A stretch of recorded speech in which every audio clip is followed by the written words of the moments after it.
Bien, eh, damos la bienvenida al encuentro de hoy al grupo Filósofas del Sur, que tiene como objetivo general hacer un aporte de la filosofía a la educación en sus diversas dimensiones.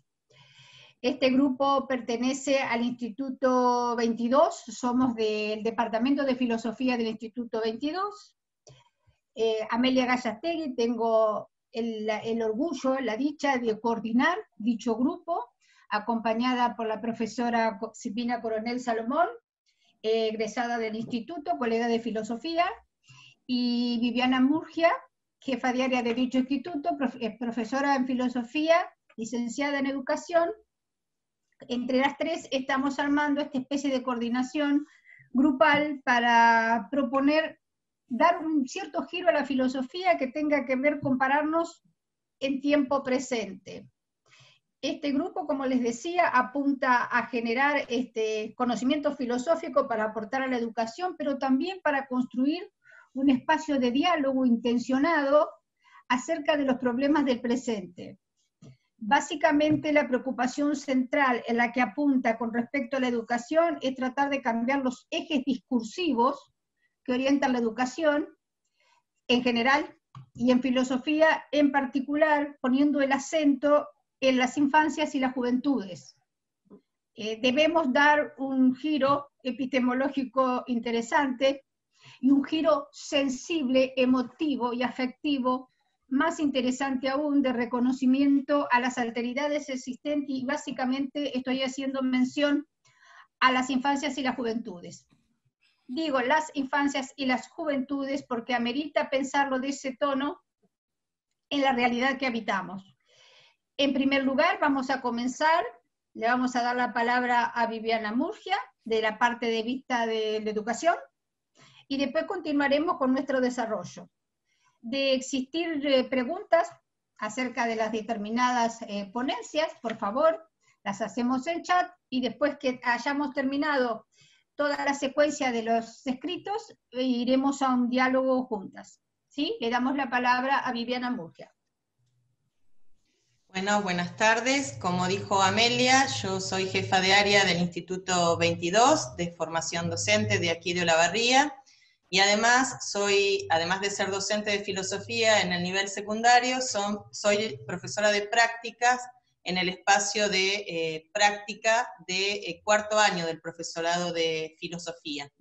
Por ende, mi preocupación y mi línea de interés dentro del grupo de filósofas del sur tenía que ver precisamente con diseñar prácticas de enseñanza de la filosofía en ambientes de alta disposición tecnológica.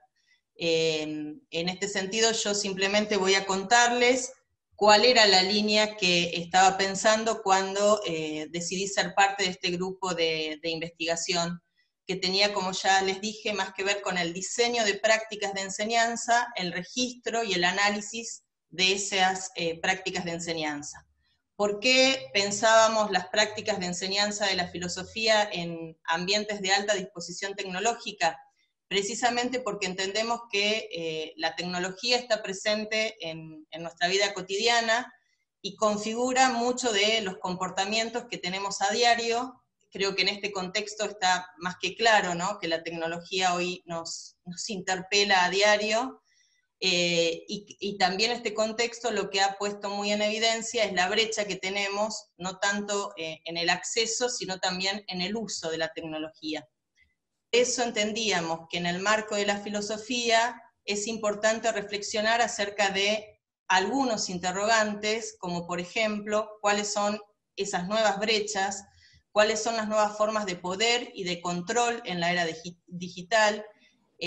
También reflexionar acerca de de qué manera integramos la tecnología en nuestras prácticas de enseñanza, porque entendemos que, pensar la tecnología en el escenario educativo tiene que llevarnos a pensar el para qué o la finalidad de la integración de la tecnología en las prácticas educativas y no simplemente en el cómo integrarlas. Por eso entendíamos que la filosofía y las prácticas de la enseñanza de la filosofía en estos contextos de alta disposición tecnológica son una invitación para pensar el sentido de esa incorporación tecnológica y superar una mirada más bien instrumental de la tecnología en el aula. En este sentido, creemos que es necesario superar esos enfoques artefactuales o descontextualizados del uso de la tecnología y atender más bien a una mirada del paradigma de la tecnología educativa que tiene más bien que ver con la incorporación de las nuevas, no ya tan nuevas, pero sí de las tecnologías de la comunicación y de la información en el escenario escolar, desde una mirada que nos permita problematizar el escenario de la enseñanza de la filosofía.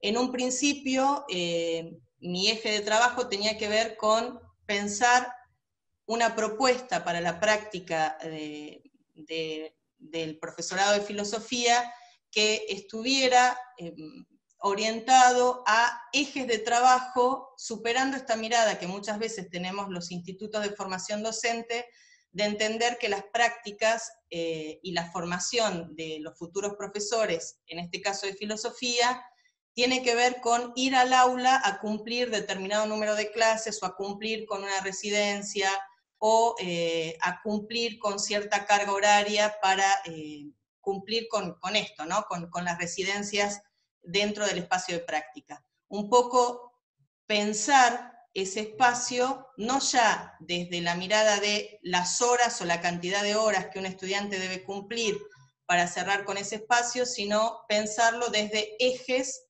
de trabajo y desde digamos, la configuración o el diseño de proyectos que inicialmente tenían que ver con los ejes que las filósofas del sur se habían planteado para trabajar como ejes de investigación. Y en este sentido, habíamos pensado en algunos ejes que tenían que ver con la enseñanza mediada por TIC, que tenían que ver con pensar el cuerpo como territorio de reflexión, que tenían que ver con pensar la racionalidad y la sensibilidad, que tenían que ver con tomar la infancia como punto de partida para la filosofía. Entonces, básicamente, mi intención dentro del grupo de Filósofas del Sur estaba abocado a el diseño de prácticas de la enseñanza de la filosofía en el marco del espacio de práctica de cuarto año del profesorado de filosofía, pensando una manera de configurar esas prácticas, no ya desde las residencias, sino desde ejes de trabajo que nos permitan articular con la escuela secundaria a partir de proyectos que retomen estos ejes que las filósofas del sur están pensando como ejes de investigación. Bueno, y en eso, digamos, estamos trabajando.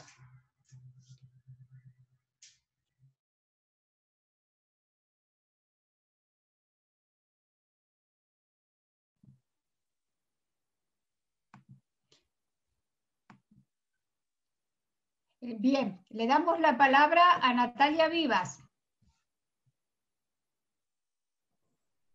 Hola a todas, ¿cómo andan? Bueno, yo soy Natalia Vivas, estudiante de filosofía de cuarto año, y mi tema de investigación acá es la dialéctica entre el docente y el estudiante. Les voy a comentar un poquito de lo que se trata, ¿no es cierto?, y en lo que yo fui trabajando en este tiempo. Esta línea de investigación para mí es muy, muy importante, digamos, en la parte hacia dónde apuntamos, ¿no es cierto?, en el espacio de formación, y por ese motivo traigo autores en los que trabajé, como por ejemplo Amelia, cité el libro de ella, que es importante saber hacia dónde apuntamos en el espacio de formación. Por ese motivo, la autora plantea que la postura crítica que aporta la filosofía sigue teniendo un núcleo fuerte de resistencia en el campo formativo y experiencial de la docencia, espacios donde la filosofía exige una renovación de conceptos y contextos, campos semánticos renovados que aporten una toma de posición que se arriesgue, que se exponga a la intemperie, es decir, una formación profesional que parte en primer lugar del reconocimiento del otro como un ser diverso que está en constante dinámica con lo social produciendo transformaciones concretas y simbólicas, ya que no solo sería importante pensarse hacia dónde nos posicionamos, sino que además es importante en la trayectoria mantener un vínculo entre el docente y el estudiante en cuanto a la esencia humana que ha de cultivarse en la conjunción y no en la dispersión en el reconocimiento de sí y del otro, o de la otra, ¿no es cierto? Una de las críticas más fuertes que debemos hacer a este tiempo cuando decimos humanizar las prácticas es volver a repensar el ejercicio del rol docente, la construcción de subjetividad a lo largo de toda la trayectoria. La autoridad se construye y no se ejerce. O sea, pensando en Levinas y la concepción del ser, el diálogo cara a cara, la reciprocidad, además de Cuyen, cuando expone la fragmentación también de la subjetividad a partir de implementaciones de dispositivos, y con Greco sobre las prácticas educativas que deberían enlazar efectivamente la subjetividad del otro ser, ¿no? Dando lugar a una intersubjetividad emancipadora.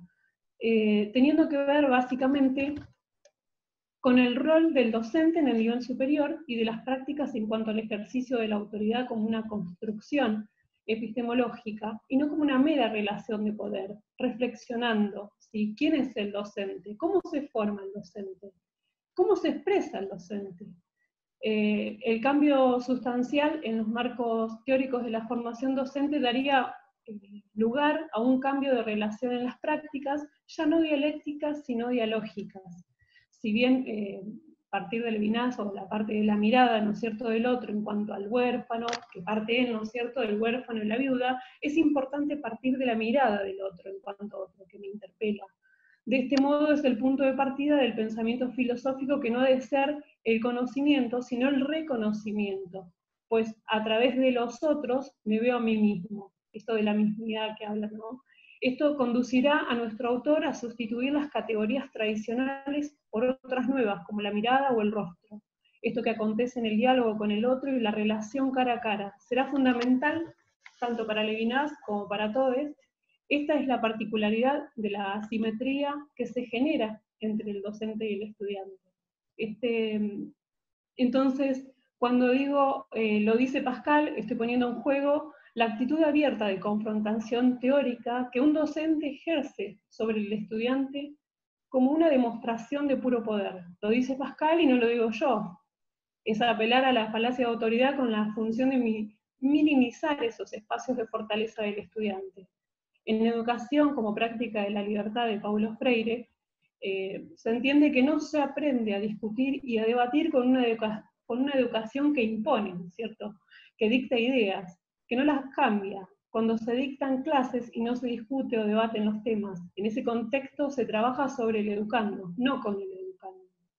O sea, le imponemos un orden que él no comparte, el cual solo se acomoda, no le ofrecemos medios para pensar automáticamente, porque al recibir las fórmulas dadas simplemente las guarda, no las incorpora como, digamos, por la incorporación que es el resultado de la búsqueda de algo que exige de quien lo intenta, un esfuerzo de recreación y de estudio.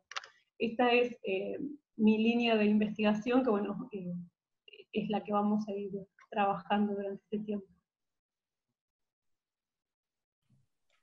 Bien, gracias Nati.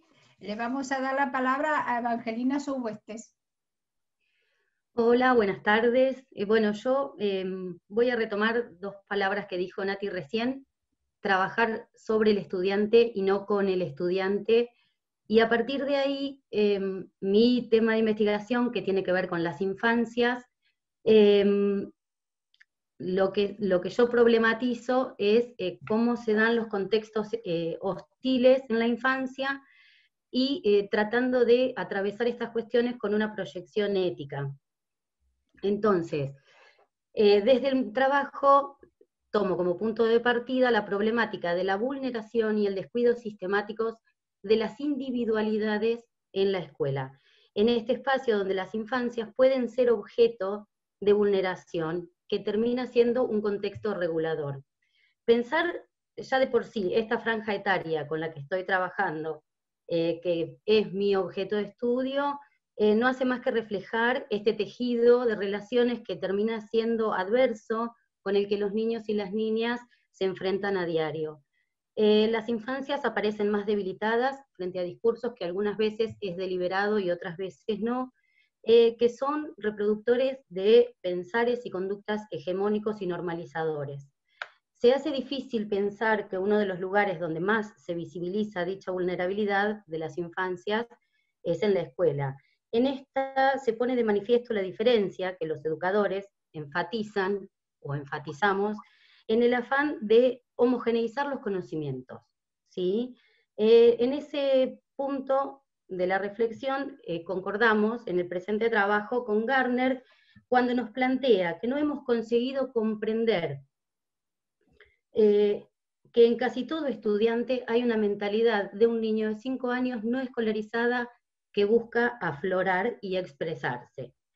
Ahora, la pregunta es, esa mentalidad no escolarizada, ¿sí? ¿Es la misma en todos los centros urbanos?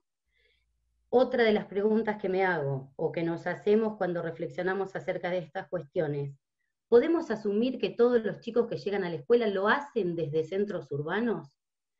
Otra de las preguntas que nos surgen, dadas las condiciones que los chicos llegan a la escuela, ¿llegan sin haber perdido esa inocencia? ¿Sí? Que, digamos, ¿qué es lo que va a expresarse en esta educación de la infancia? Y así podemos llenar páginas de preguntas que van a ir surgiendo en relación a esto, y temas que no hacen más que interpelar qué cosa de nosotros, el rol de adulto responsable, ¿sí? Entonces, en el proceso, voy a citar a una socióloga que hace un recorrido de una compilación de textos de sociología y dice que en el proceso del cuidado infantil, los adultos actúan en particular en las primeras etapas de la vida como extensión de los sistemas de regulación de los niños, ¿sí? Que progresivamente se irán consolidando siempre que la genética ambiental lo permita. Esto es importante porque si nosotros tuviéramos la posibilidad de cuestionarnos estas cosas, cuestionaríamos fuertemente cuál es el rol de la escuela y cuál es nuestro rol como educadores. Una de las cosas que nosotros podemos pensar es ese rol de educadores, cómo se juega, y retomo esto que decía Nati, con los niños y las niñas, sobre los niños y las niñas, homogeneizando los tiempos de comprensión, de aprehensión del conocimiento, ¿sí? Y entonces desde ese lugar pensar fuertemente y hacernos un replanteo, mirarnos hacia adentro en este rol, como decía Vivi también, en una cuestión de la práctica, cómo uno se piensa, se planta y se replantea, ¿sí? Como agente habilitante del diálogo. Y entonces, retomo también esto que decía Nati, uno es con otros, ¿sí? Esto pensado siempre desde lo que es la infancia y en los primeros años donde los chicos se encuentran muchas veces con estos lugares que son de inequidad, y en relación a las TICs y a esta situación que nos toca atravesar, está como fuertemente marcado.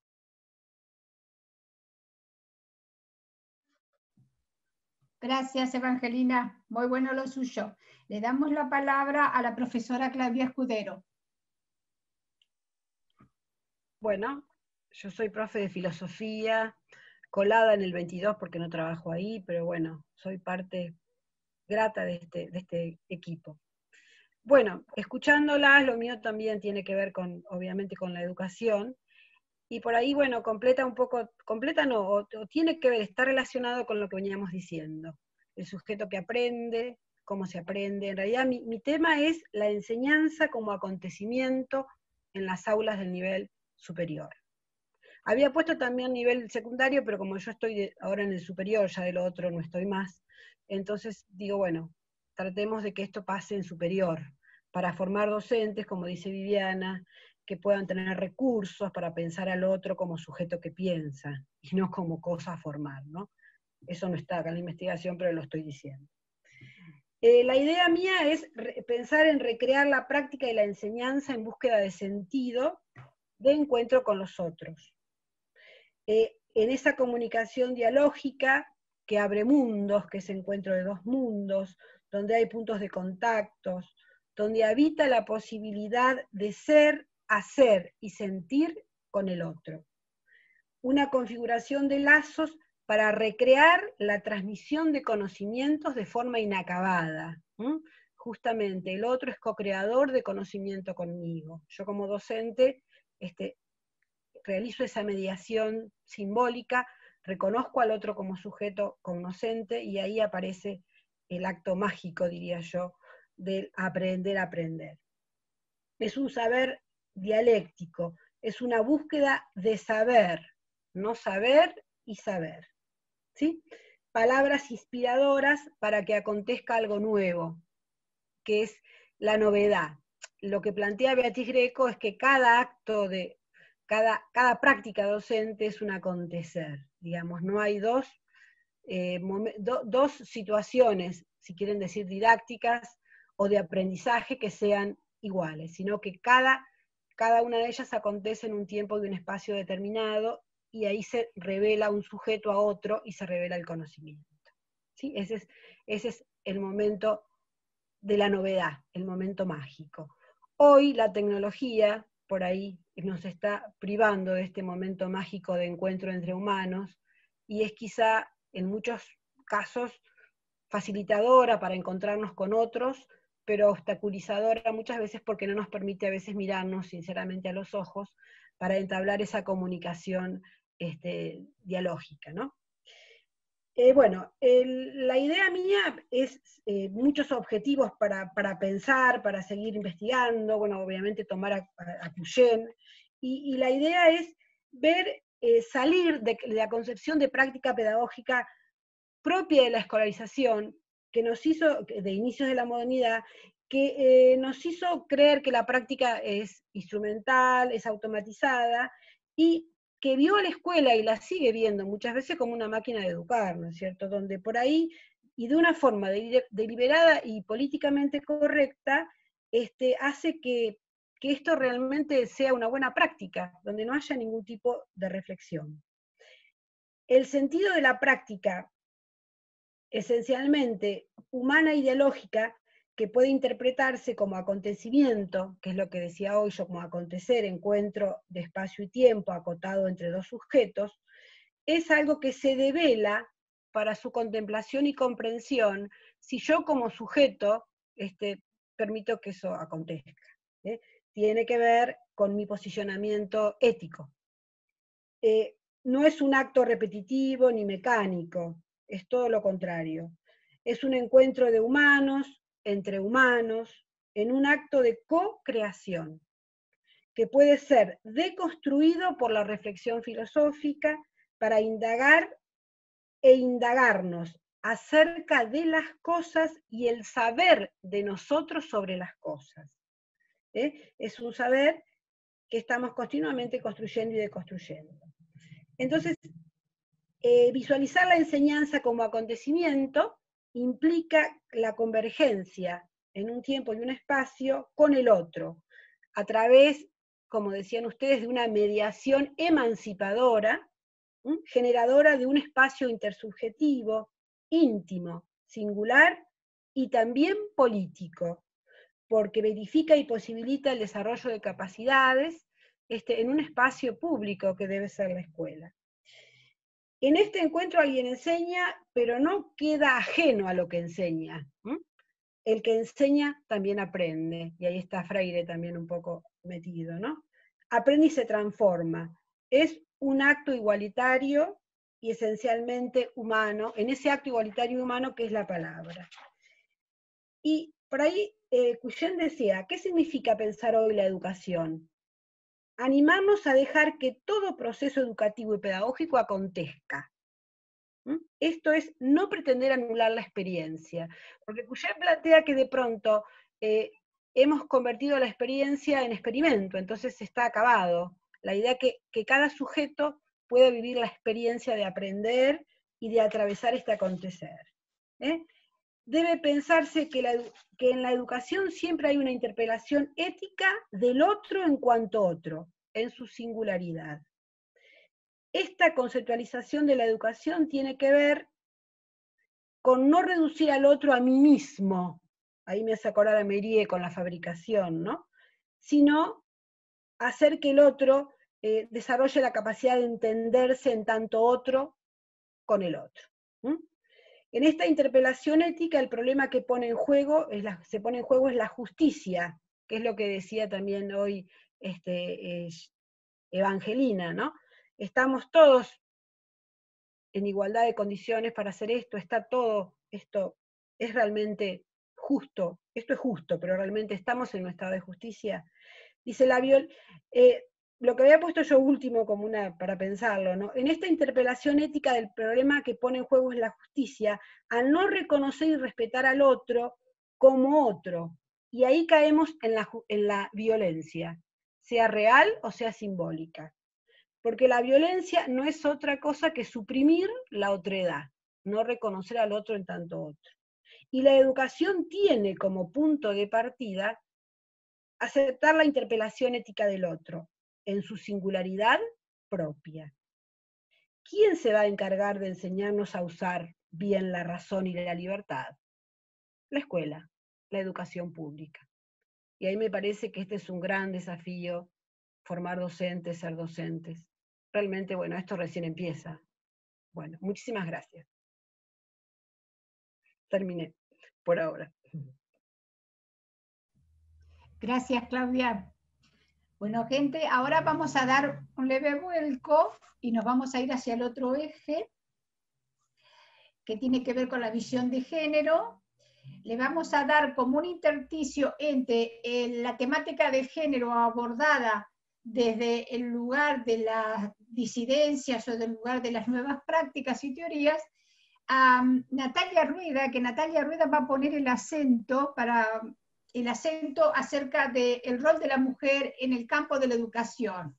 Y posteriormente Silvina se hará cargo del eje para dialogar en sintonía con los trabajos que se exponen. Te damos la palabra, Nati. Hola, buenas tardes, gracias Amelia. Bueno, yo si me permiten voy a leerlo porque, bueno, hace poquito cambié el tema y me fui para otros lugares. El tema mío que le da el paso a las chicas ahora es identidad, subjetividad y maternidad. Yo arranco con esta pregunta. ¿Por qué mi identidad como mujer está supeditada a la maternidad? Si comienzo estas líneas presentándome, dejo en evidencia que me pienso a mí misma como mujer, como madre, como amiga o en muchos sentidos más. Pero voy a comenzar diciendo yo soy mamá, orgullosa de ser, y me invade una pregunta que me hago, ¿no? ¿Ser de qué? Si me pienso en mi ser humano, ser mujer, mejor vuelvo a donde comencé. Mejor voy a decir, empecemos por otro lado. ¿Quién soy? ¿Quién sos? ¿Quién querés ser? Los apócrifos nos hablan de la otredad. Ese otro, como bien decían las 100, ese ser tan diferente e igual a la vez, ese ser otro que me complementa y a la vez no. ¿Qué sucede en la maternidad?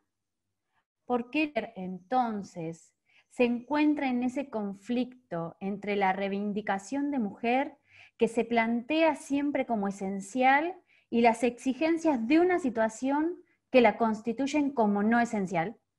Simone de Beauvoir, en El segundo sexo, nos dice, el cuerpo no es una cosa, es una situación. Es nuestra comprensión del mundo y el boceto de nuestro proyecto. Entonces nosotros sabemos que no somos cosas, sabemos que somos seres que armamos nuestros proyectos de vida. Entonces, ¿qué significa existir como mujer? Esa es la pregunta que me hago todos los días. Nuestro cuerpo no solamente marca nuestra identidad, marca nuestro destino, las decisiones. ¿Esas decisiones que tomamos nos definen? ¿Nos definirán? La maternidad es algo maravilloso, ¿o no? ¿Puedo identificarme o no? Y cambiar esas aperturas de identidad subrogada a alguien que me complementa es fantástico, pero no me determina como mujer, ¿o sí?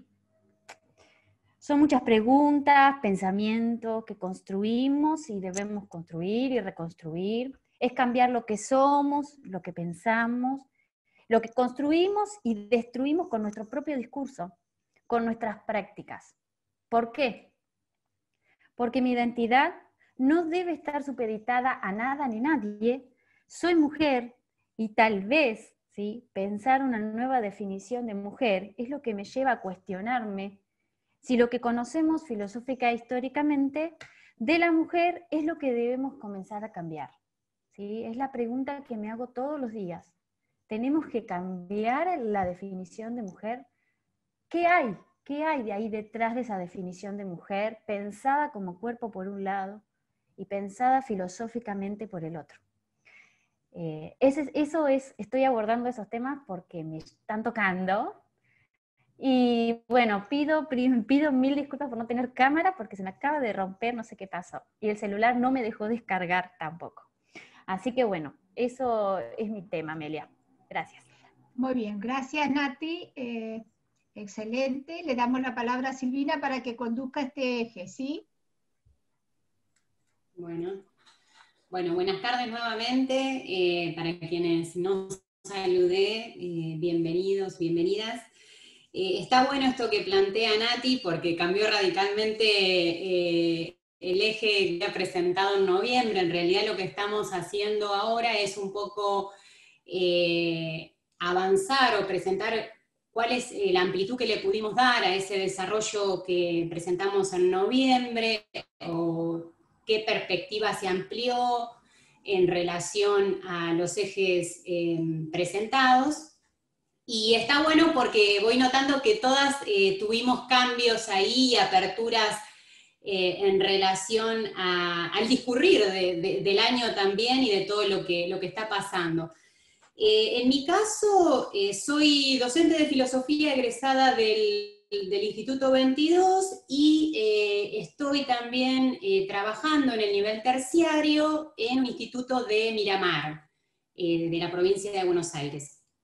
Así que bueno, también integro, digamos, esta comitiva de mujeres que realmente se va conformando y se va diversificando. Me encanta que las nuevas integrantes traigan también un aire renovado desde otras latitudes, así que les doy las bienvenidas porque ellas van a ser parte de este eje de género, de cuerpo, bueno, de todo el pensar que tiene que ver con las nuevas corporalidades o el nuevo sujeto, esto que un poco planteaba Nati, respecto de esta problematización hacia la mujer, ¿no? Nosotros, o por lo menos en mi caso, lo trabajo en otras áreas, pero bueno, voy a centrarme en el recorte puntual de grupo y de lo que inicialmente presenté en noviembre como una síntesis.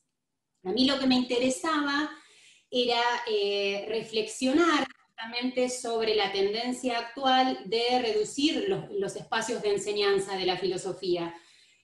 Todos y todas sabemos que nosotras dentro del profesorado de Olavarría, de la ciudad de Olavarría, del 22, hemos durante años batallado para que no se cierre. Son muy pocos los profesorados de filosofía dentro de la provincia, y siempre es una lucha constante el tener, bueno, el que se siga abriendo por una cuestión de matrícula, pero no obstante eso ha aparecido una modificación en los diseños curriculares del 2017 en la provincia de Buenos Aires, que cercena directamente la enseñanza de la filosofía dentro de los currículum de formación docente.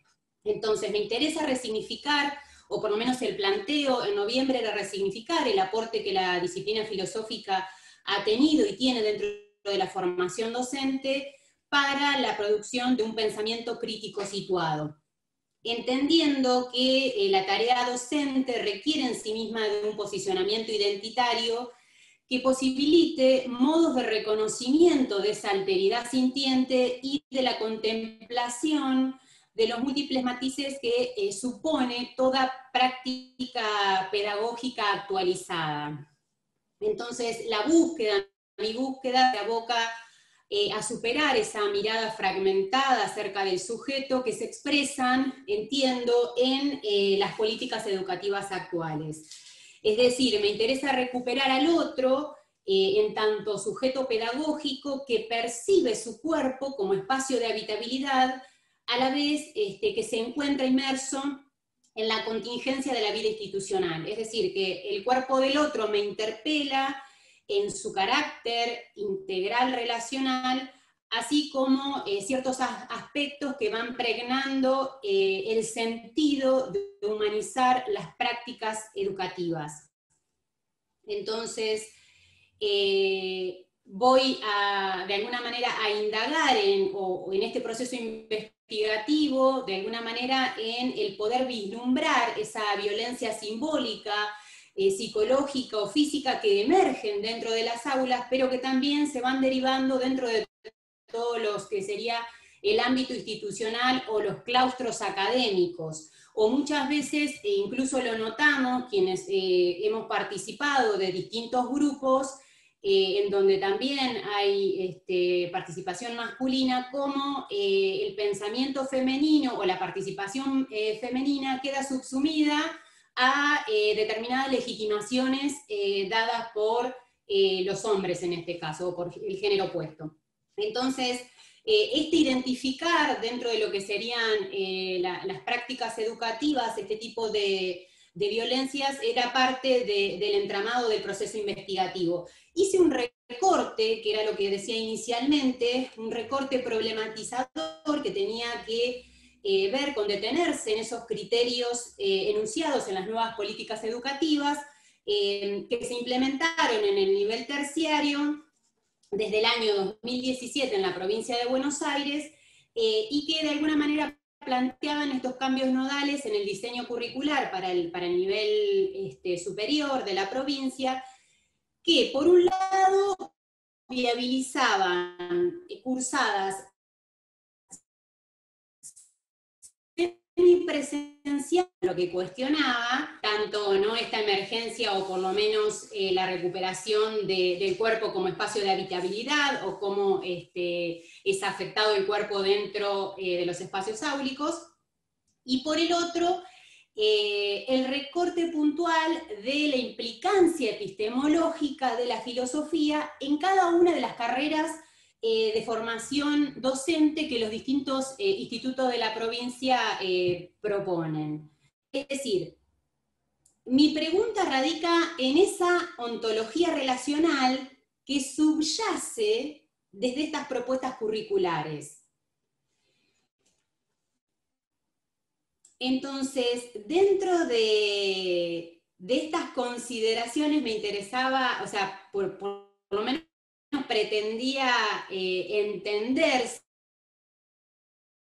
y virtual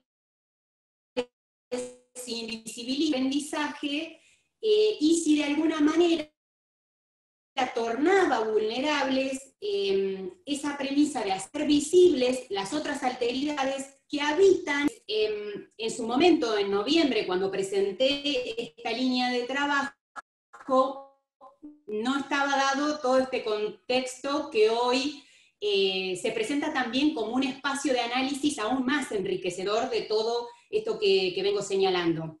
Entonces, la atención estaba puesta en si la virtualidad diluía el sentido del encuentro, la proximidad, el intercambio relacional de y con los cuerpos otros, en el que la afectación torna habitable los espacios educativos en mediados de marzo, ya ha iniciado el ciclo lectivo en algunos niveles, de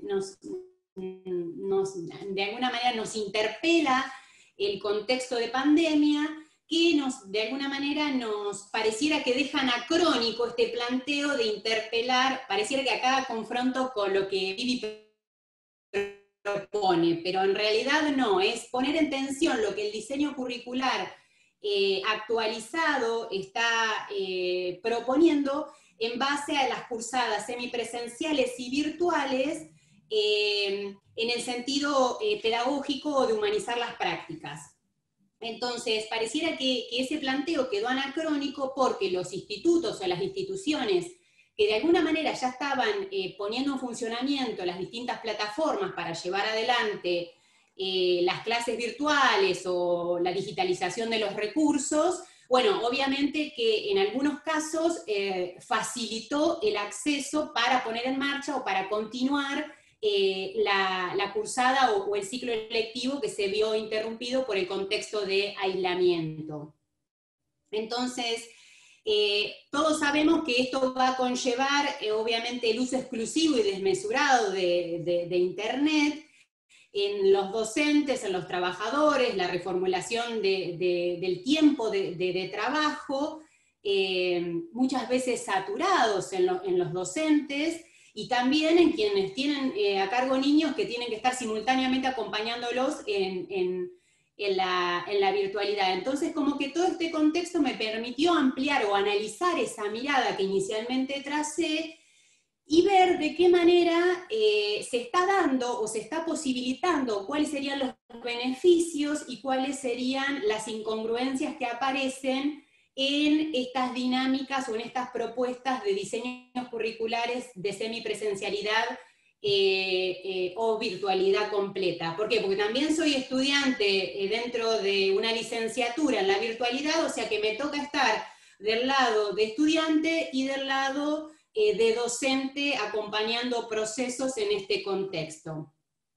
Entonces, una de las cuestiones que pude reflexionar, o sea, ampliando este proceso iniciado en noviembre, es que la herramienta de la virtualidad en la educación generó estas controversias, tanto beneficios, porque pudimos tener un ciclo lectivo continuado, aunque también evidenció los problemas estructurales que tenemos en tanto ciudadanía, en tanto población, porque no todo el mundo tuvo acceso a una conectividad, a una computadora, para acceder dentro de la educación pública, estamos hablando. Y después la saturación de los tiempos, ¿sí? O el exceso de tiempo, del uso del tiempo del docente, que tiene que estar mediante distintos dispositivos, haciendo acompañamientos, propuestas pedagógicas, correcciones, devoluciones, que de alguna manera saturan, obviamente, el tiempo destinado habitualmente para cualquier, para el espacio de trabajo en el cual uno se desenvolvía. Entonces, eso, los beneficios y las carencias estructurales que aparecieron dentro de estos formatos, y como señalar así una reflexión más para ir cerrando, el considerar esto de la enseñanza, la modalidad de la virtualidad en este contexto en el cual emerge como algo exclusivo, que no tenemos otra posibilidad, desde mi perspectiva, o desde la perspectiva que sigo indagando o ampliando, ha de ser vista como una herramienta para llevar las prácticas, para llevar adelante estas prácticas pedagógicas actuales, y también la comunicación, porque de hecho ahora estamos conectándonos, no podríamos tener este encuentro si no fuera a través de la mediatización de la virtualidad, pero no debemos, para mí, desconocer la hibridez que presenta la virtualidad y que no puede reemplazar, desde mi perspectiva, el vínculo pedagógico que se crea dentro del contexto de las aulas, en el encuentro cara a cara, y que de alguna manera permite percibir ese sentir entre cada alteridad, hacer lecturas posibles del cuerpo, de la manifestación corporal, de la circularidad de la palabra, porque incluso dentro de la virtualidad aparece un delay en este escucharnos decir de qué manera, si hacemos vía chat, ¿no? Hay como todo un proceso que nos plantea otros tiempos.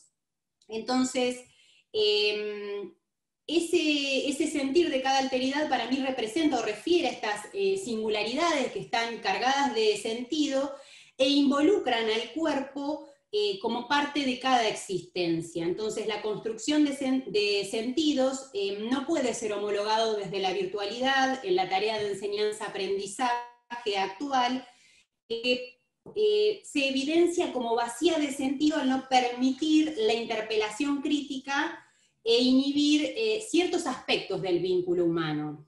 Es decir, que la enseñanza de la filosofía no puede suplir el plano de lo sensible al momento de generar nuevos escenarios en la virtualidad, sino que puede seguir siendo un muy buen recurso, una buena herramienta que a lo mejor posibilite otros andamiajes. Bueno, ese es la amplitud o el desarrollo que me permitió visibilizar o ahondar este contexto de pandemia que de alguna manera confrontaba el recorte, ¿no?, del diseño curricular en la virtualidad. Así que bueno, seguiré ampliando. Gracias, paso la palabra a Julieta. Gracias, Silvina. ¿Cómo andan? Gracias por la invitación. Primero, es la primera vez que me sumo al grupo de Filósofas del Sur. Yo soy Julieta Altamirano Lazo, de 9 de julio, provincia de Buenos Aires, así que también estamos en latitudes diversas, como decía recién Silvina. Mi línea de investigación tiene que ver con la colonialidad del género en el pensamiento de María Lugones. Ella es una filósofa argentina que nació en Los Toldos, por eso también por ahí una cercanía sentida con la filósofa. Ella es feminista, educadora popular y activista por el colectivo de mujeres de color en Estados Unidos. Falleció el 14 de julio pasado, así que también últimamente ha habido muchos homenajes en las redes sociales hacia su pensamiento y el legado que ha dejado.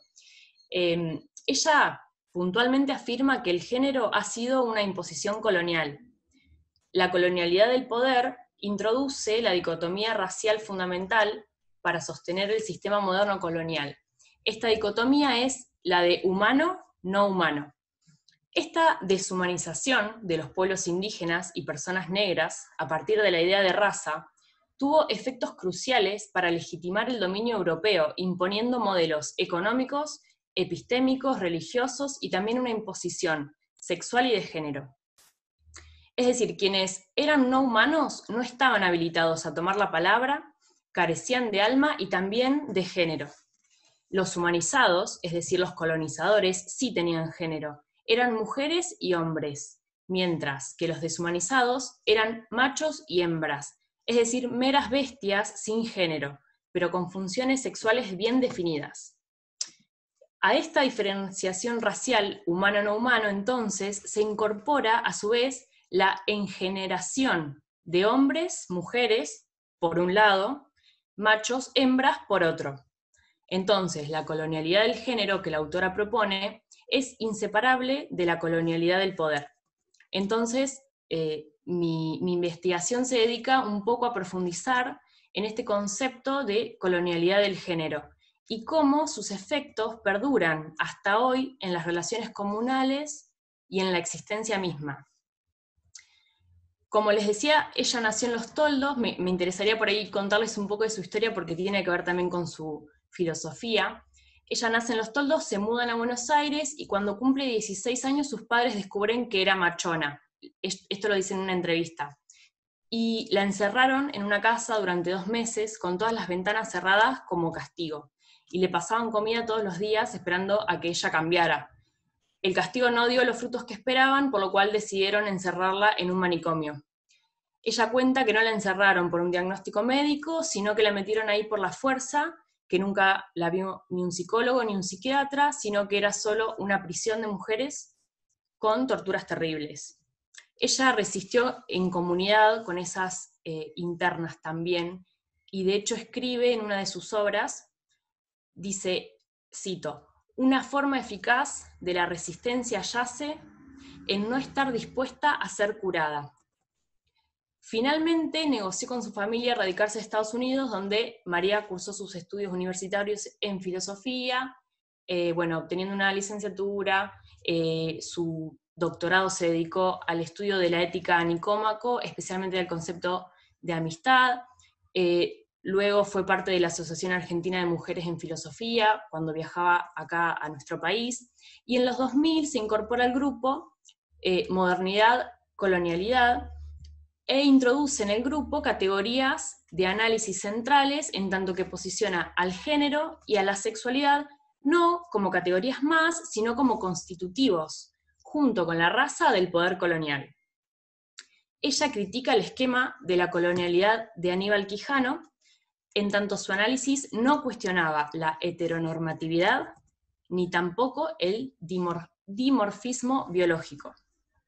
Entonces, el gran aporte de la filósofa es pensar, además de la colonialidad del poder y del saber, la colonialidad del género, a partir de un enfoque interseccional, en el cual analiza los entrecruzamientos de las múltiples opresiones, de raza, clase, género y sexualidad. Así puso en foco a las mujeres de color, quienes además de víctimas de la colonialidad del poder, han sido inseparablemente víctimas de la colonialidad del género. Entonces, para analizar este concepto, ella parte de dos marcos teóricos que entrelaza.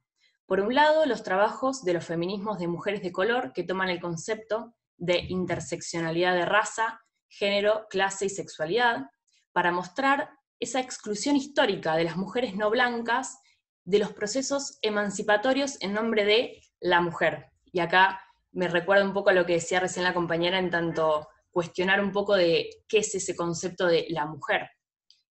Por un lado esto, y por otro, el marco propuesto por Aníbal Quijano, ella lo va a revisar a partir de incorporar este concepto de colonialidad del poder a lo que Aníbal Quijano había propuesto como la colonialidad del poder, articulando también del saber y del ser.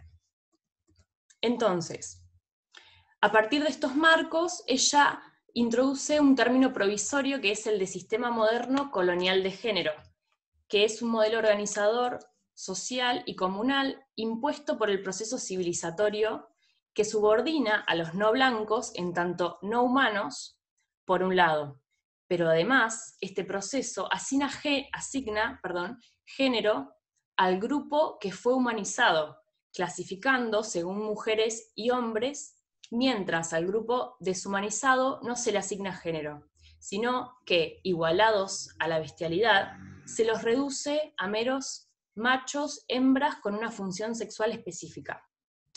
Es preciso también marcar cómo este sistema moderno colonial del género categoriza en pares dicotómicos según el modelo heterosexual, en tanto son pares que se determinan según una función reproductiva clara y una orientación sexual única posible. Tal es así que la identidad lesbiana, por ejemplo, no cuadraría dentro de este par. ¿Sí? Entonces, la pregunta es, ¿por qué es un problema filosófico la colonialidad del género? Pienso que porque en este proceso hay una deshumanización, que la filosofía como ejercicio crítico del pensamiento, anclado en el presente, puede y debe proponerse desenmascarar y denunciar.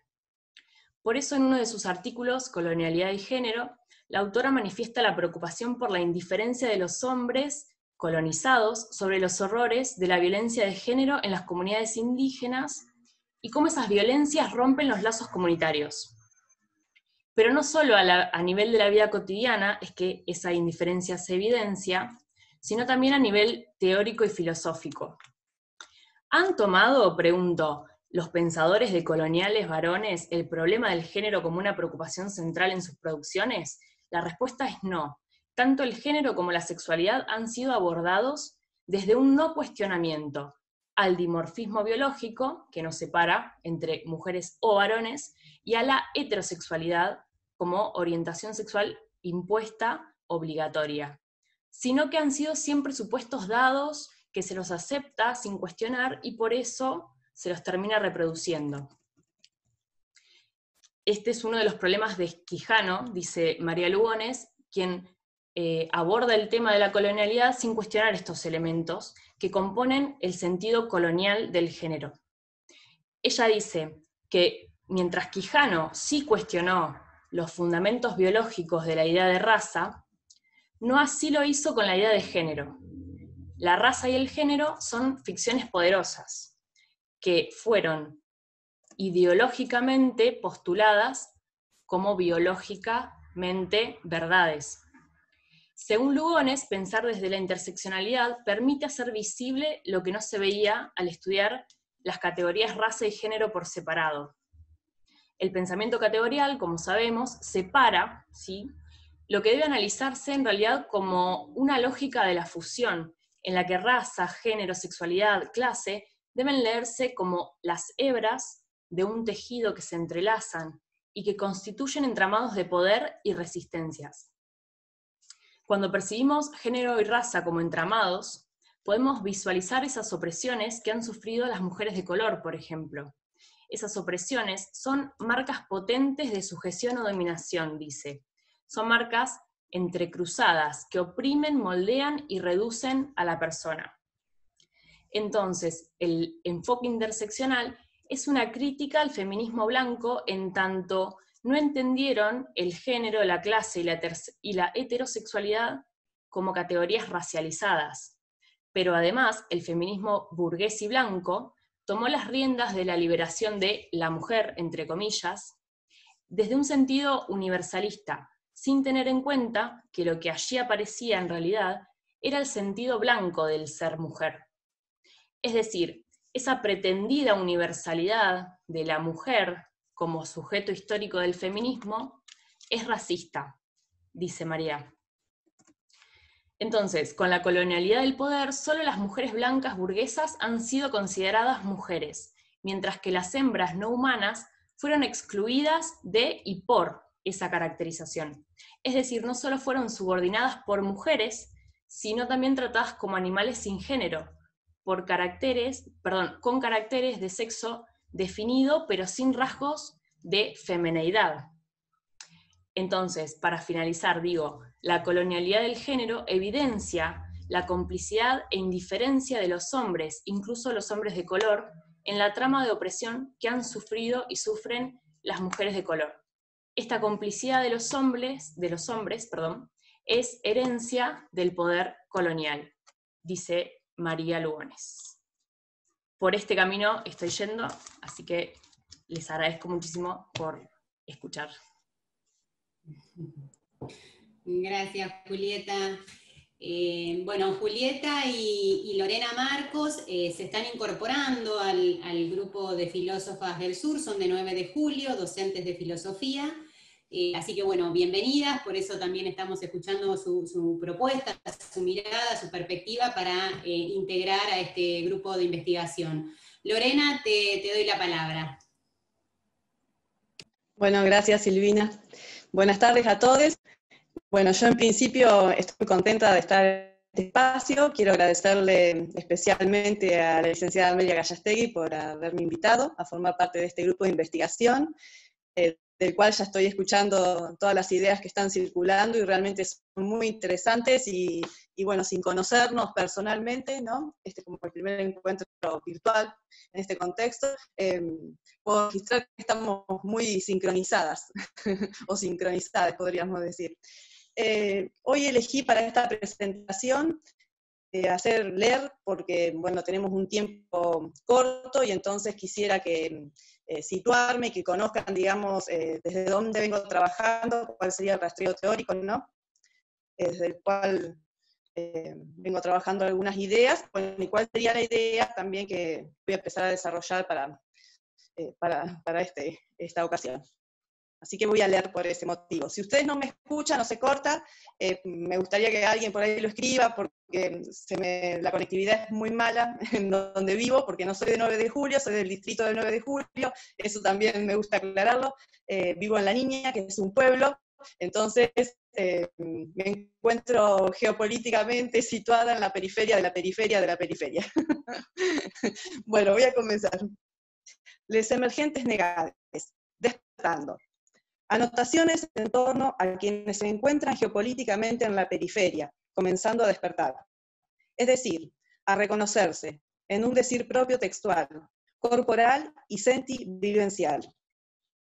En el presente trabajo comenzaremos haciendo explícito el recorrido de un camino que se emprendió hace tiempo, situados en las reflexiones de la filosofía latinoamericana, y abordando especialmente y enfáticamente la postura del filósofo Leopoldo Sea. Nos adentramos en la cuestión de los excluidos de la periferia, y cómo comenzar a despertar, nombrándonos a nosotros mismos de la textualidad y la corporalidad. Al hablar de excluides, aquí estamos refiriendo a la mujer como figura negada en el desarrollo de la historia de las culturas dominantes y dominadas, como figura que emerge desde la negación de sí. Discúlpenme, pero estoy con una tablet porque no tengo impresora y entonces se me corrieron algunas cositas.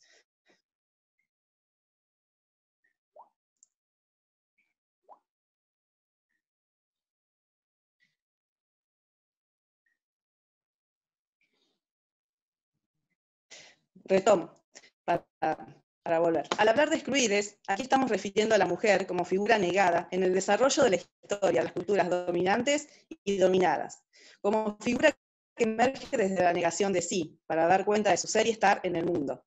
Dar cuenta de sí misma realizando la lucha por su dignidad, desde su condición propia y genuina, emergiendo para reclamar y obtener igualdad en materialización de derechos sin perder su diferencia. Desde este lugar nace nuestra reflexión, la que nunca es en soledad, sino con otros, la categoría de emergente negado, a la cual hemos revisionado y a partir de este escrito será le emergente negade o les emergentes negades, acordando con el lenguaje inclusivo, tema que abordaremos más adelante, ya que en esta presentación trataremos de compartir claramente nuestro lugar del decir y del pensar, y qué categorías ponemos en juego al relacionar.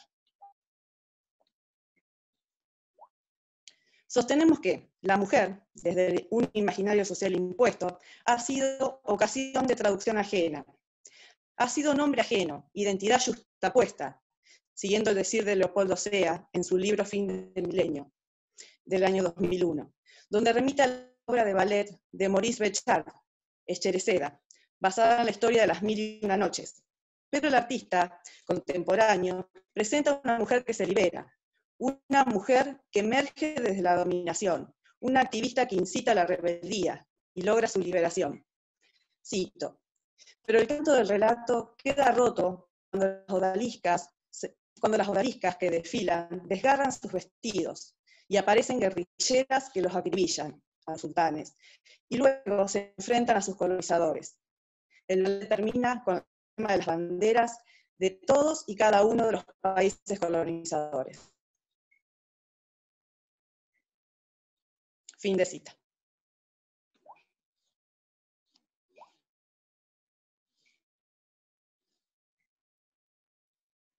La emergente negada despierta, reconociéndose a sí misma desde la textualidad y la corporalidad. No es una sentivivencia en soledad, sino que, acordando con Marina Garcés, en su libro Un Mundo Común, 2013, cito, el reconocimiento propone una experiencia del nosotros como una experiencia dialéctica, diríamos dialógica de la identidad. Fin de la cita. Este reconocimiento y este despertar implica un otro. Pero, ¿cómo vincular con ese otro hoy, en este contexto de aislamiento social? Y aquí se juegan dos lecturas. Por un lado, argumentar que ha reforzado aquello que ya estaba impuesto, es decir, leotre virtual, sin un decir corporal, retomando las palabras de la antropóloga argentina Rita Segato, quien en su libro Las estructuras elementales de la violencia, 2010, dice: una vez que se asume como posible prescindir de la materialidad del cuerpo, el sujeto se arriesga a quedar atrapado en su fantasía, a volverse incapaz de relacionarse, prisionero de una ficción de completud. La obliteración de la materialidad del cuerpo en medio de Internet permite al sujeto hablar como si estuviera lleno de sí, simulando, para todo propósito, su propia completud. Ahí termina la cita.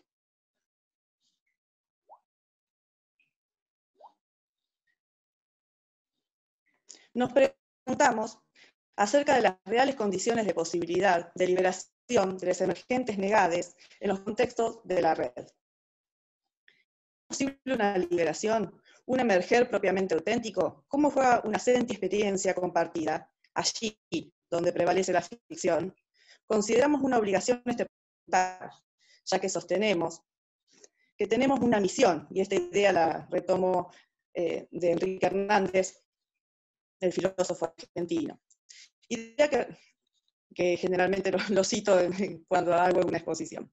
La misión de crear nuevos espacios por fuera de los impuestos. Hoy en día la red, el gran Big Data, por ejemplo.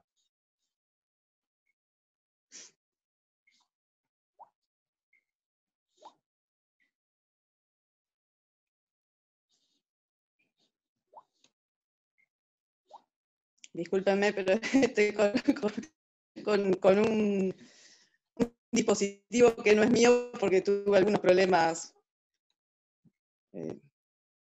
domésticos.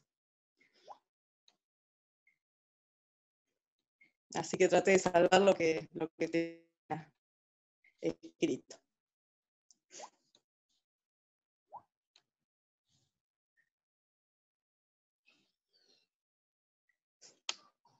Bueno, retomo. ¿Es posible una liberación, un emergente propiamente auténtico? ¿Cómo juega una sentivivencia compartida? Allí prevalece la ficción. Consideramos una obligación este preguntar. Ya que sostenemos que tenemos una misión, que es lo que había comentado. La misión de crear nuevos espacios por fuera de los impuestos. Hoy en día la red, que sería la red o el gran Big Data, ¿no? Por fuera de los patriarcas, o quizás por dentro de los mismos, ¿no? Por dentro de este mismo sistema, generando coacción y transformación. Porque siempre hablamos, ¿no?, de crear espacios por fuera, quizás la transformación viene también de coaccionar por dentro. A eso quiero hacer referencia. La invisibilidad de las barreras yuxtapuestas, impuestas por las culturas colonizantes, de antes y de hoy, nos somete casi voluntariamente al sistema, retardando el despertar, dentro de una fuerte homogeneización social, a merced de intereses y gustos externos, ajenos. Ahora, paradójicamente, este contexto mundial de aislamiento nos ha hecho darnos cuenta de que esa red del Big Data impuesta nos estaba adormeciendo nuevamente.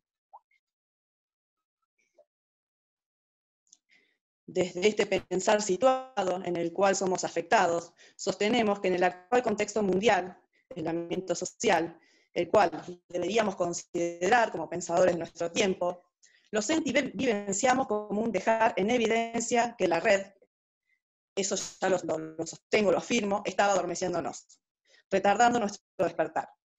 Y quisiera finalizar esta breve presentación citando un libro que adquirí, digo casi caprichosamente, se llama Sextienes, de Luciana Pecker, agosto 2020, donde dice: en una historia que nunca antes estuvo escrita, no poder salir, entrarnos, escribirnos, es sino la forma de estar vivos frente a la amenaza de la muerte.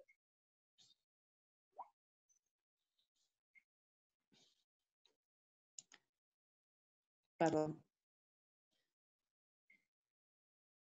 Frente a la amenaza de la muerte, en medio de un encierro global que quitó lo que estaba a mano, conocerse, y nos volvió desconocidos de nuestro hambre. Fuimos más malos de lo que creíamos, blindados de lo que suponíamos, mucho menos autosuficientes de lo que proclamábamos.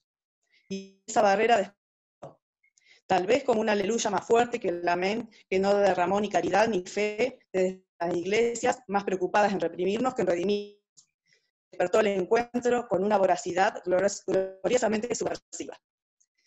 Bueno, así terminaba la presentación, la cual la tengo grabada porque traté de hacer los deberes como dijo Amelia, y me daban 8 minutos y algo, pero bueno, tuve un problema doméstico y tuve que escribir sobre una tablet y te deja tomar notas diferentes en diferentes lugares, entonces, bueno, discúlpenme que quizás no pudieron seguir el texto en línea, no sé, espero que sí.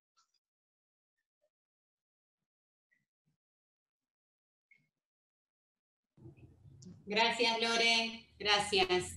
Le damos la palabra al siguiente eje, que es el filosófico, y en este caso va Sibila, si no me equivoco.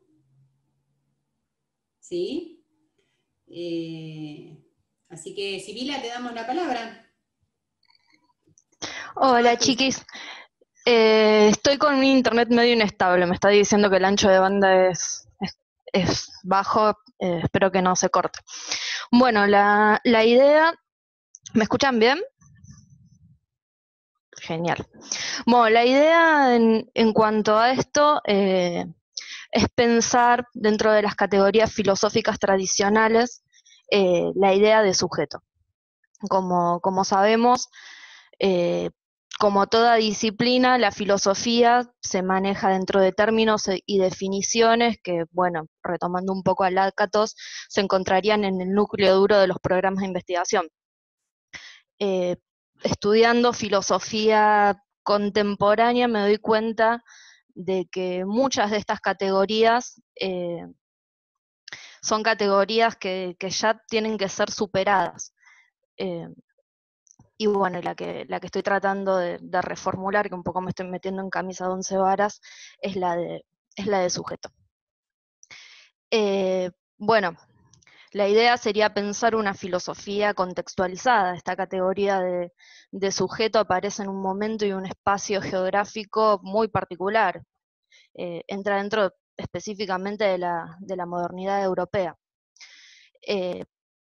Y sus ideales como, no sé, el progreso, la fe en la razón, la fe en la ciencia, etcétera, se constituyen como un fundamento epistemológico de esta categoría. El tema es que las particularidades de este último siglo y más que nada estos últimos años nos obligan a pensar en miras a la reformulación del concepto de sujeto. Muchos pensadores, ya sean historiadores, filósofos, sociólogos también, coinciden en que las dos guerras mundiales fueron los momentos en los que dieron pie al inicio de una crisis de la modernidad. Hoy ya pasaron bastantes decenios de esos sucesos y el escenario hoy es totalmente distinto. Es necesario pensar a partir de, no sé, de la globalización, las crisis humanitarias, las crisis migratorias, nuevos debates en torno a cuestiones como la libertad o la identidad. Por eso este tema de investigación, este eje, responde a una necesidad de cambiar un rumbo no solo semántico y epistemológico, sino también y fundamentalmente político. Una de las premisas que guía la labor docente en la actualidad se define desde la transformación y la crítica, pero considero que si continuamos trabajando en base a categorías abstractas desarrolladas hace 500 años, nuestros discursos quedan desactualizados y son novedosos solo en apariencias. Entonces, bueno, necesitamos reformular estas categorías desde una perspectiva crítica que se fundamente con el compromiso hacia un otro que no es un otro que se encuentra alejado de nosotros, un otro pasivo, es un otro activo que exige un reconocimiento epistemológico y político en base a una realidad concreta y muy particular. Lo primero que hice yo en base a esta idea fue, bueno, intentar construir el concepto de sujeto comprendido como categoría moderna. Nos damos cuenta que surge a partir del ego cartesiano, se termina de desarrollar concretamente en Kant. Para esto me pareció interesante retomar un poco lo que dice Heidegger en la época de la imagen del mundo, que que bueno, define la modernidad a partir de 5 fenómenos. Eso los voy a leer porque se me pierden. El primero considera la metafísica definida como una interpretación del ente más una interpretación de la verdad como fundamento de una era. El segundo reconoce a la ciencia moderna como fundamento de la metafísica moderna. El tercero aborda la cuestión estética, afirmando que el arte pasa a ser expresión de la vida del hombre. La cuarta consideración es que el obrar humano se interpreta y se realiza como cultura, y finalmente habla de la pérdida de los dioses como transformación de la realidad del hombre con Dios, lo que al mismo tiempo implica un cambio sustancial en la imagen del mundo. Heidegger en su obra profundiza en el segundo punto, la idea de ciencia como el fundamento metafísico de la modernidad, para lograr reconocer la esencia de la modernidad en general.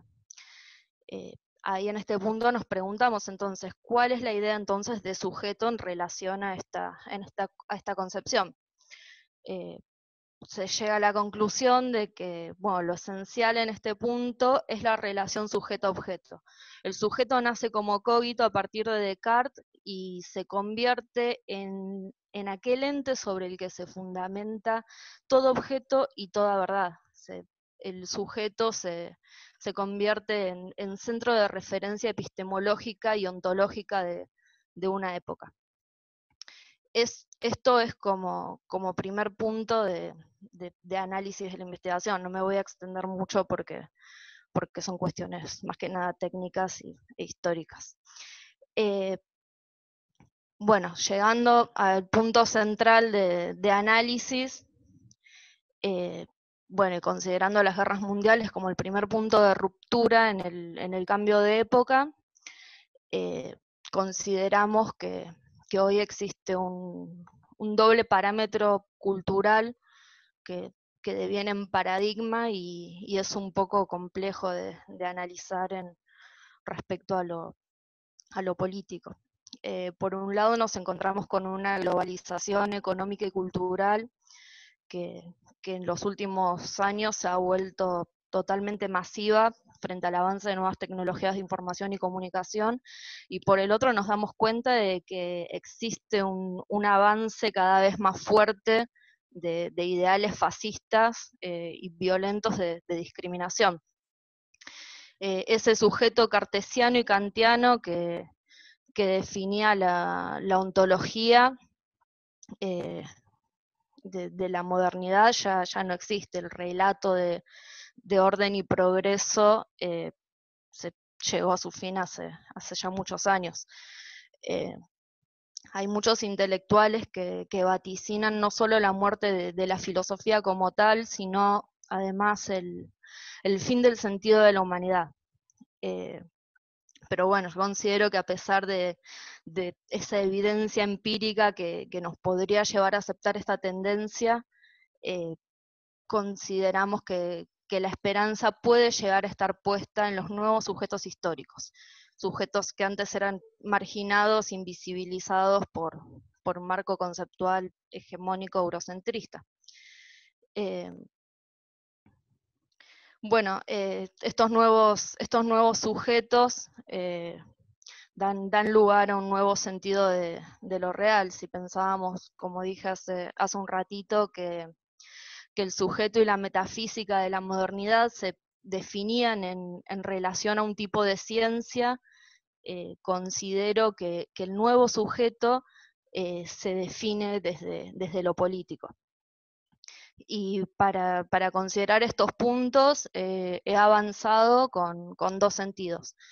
Primero, en base a la globalización y los movimientos migratorios, bueno, y desarrollo de las comunicaciones a escala planetaria, nos damos cuenta de que nos encontramos con una diversidad de sujetos, conocimientos y formas culturales que antes no existían en nuestro campo epistemológico más que como un agregado.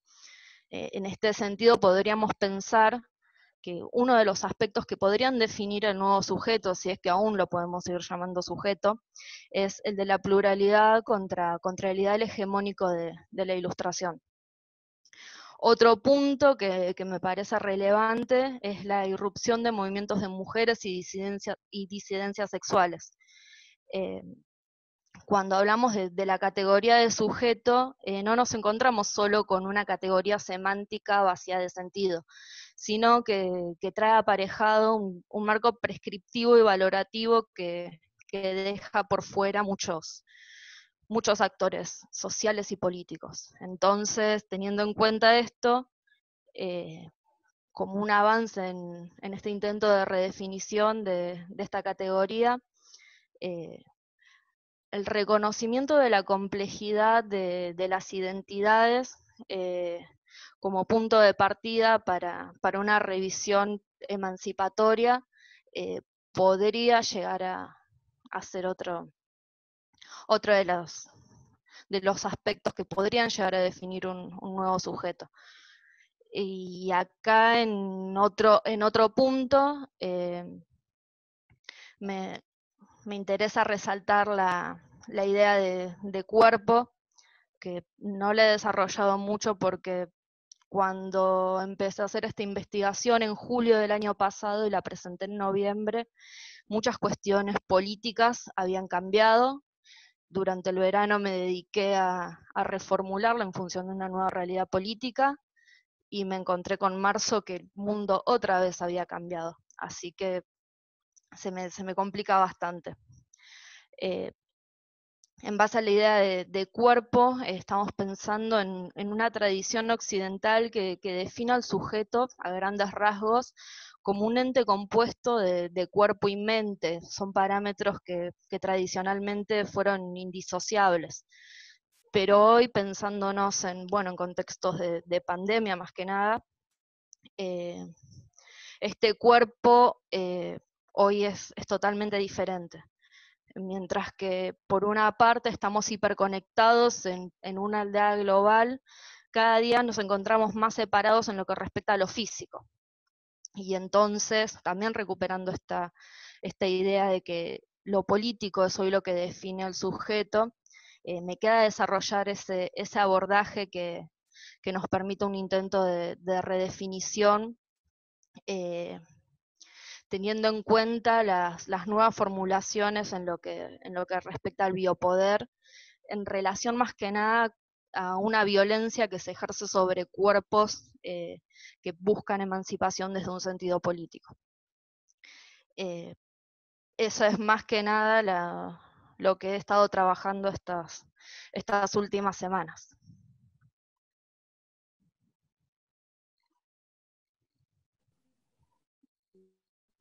Gracias, Sibila. Le damos la palabra a Amelia con el eje filosófico para que continúe y cierre. Gracias, Silvina. ¿Se escucha bien? ¿Sí? Bueno.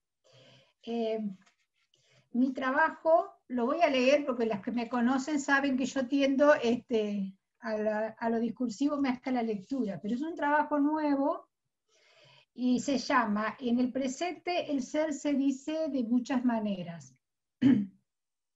Y aunque parezca que la profundidad filosófica de la temática sobre el ser está desconectada de la realidad, esta está profundamente ligada a nuestra concepción del humano en sí y por lo tanto al eje de la práctica profesional como educadoras.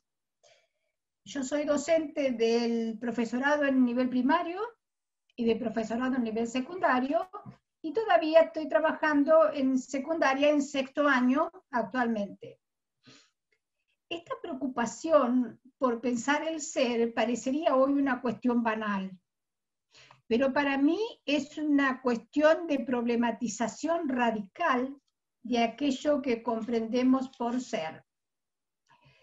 Para los que conocen mis trabajos, yo creo, retomando lo que decían mis colegas, que desde el marco conceptual de la filosofía occidental y desde las categorías que nos han formado, no tenemos escapatoria para lograr pensar una nueva noción de ser.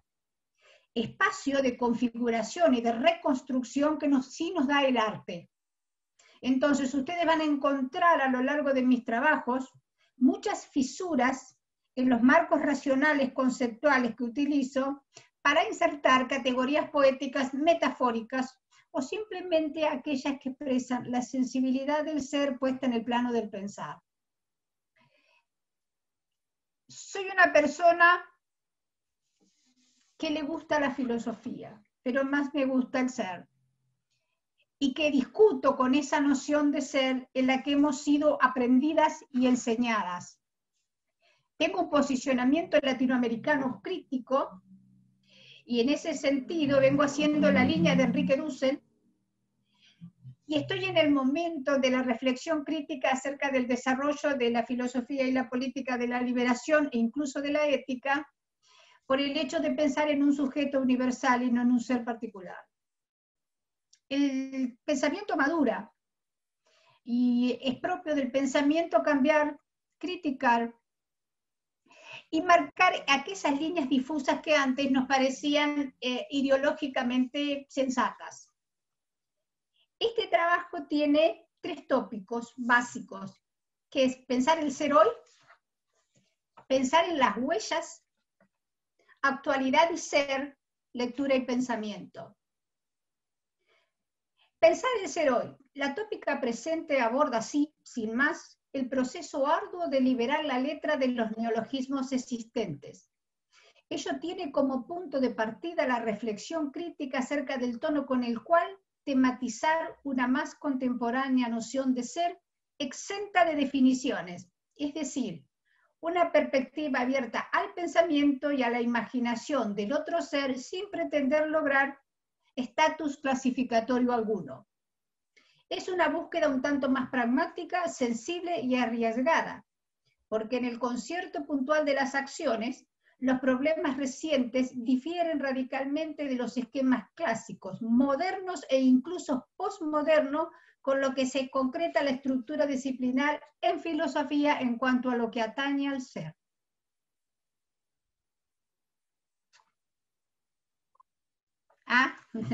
Bien. En esta tópica, básicamente problematizo este punto de partida. En las huellas voy a poner el acento básicamente en aquello que permite una lectura sensible e imaginativa del ser. En esta tópica dice, las palabras, las intrépidas palabras puestas en el acto de decir son fruto de la intención de dar un giro mínimo a las ideas. Para el mundo humano, la experiencia de una vida compartida en el ayer y hoy no debieran ser campo de disputa discursiva, sistemática, sino de diálogo abierto a las vicisitudes y conflictos. Aunque tal apertura no implica de ningún modo dejarse corroer por las críticas y analíticas presiones del contexto. La relevancia del pensamiento cuyo sentido apunta al ser aparece de manera fugaz, casi inasible. Recupera la huella y dejan las suyas escritas como marcas sutiles en el delgado plano que ofrece la piel. Los sonidos están asociados a la afectividad y a un significado que los filtra, apartando los unos, privilegiando los otros, salvaguardando así el sueño o la concentración. Le Breton, 2009. La actualidad y el ser.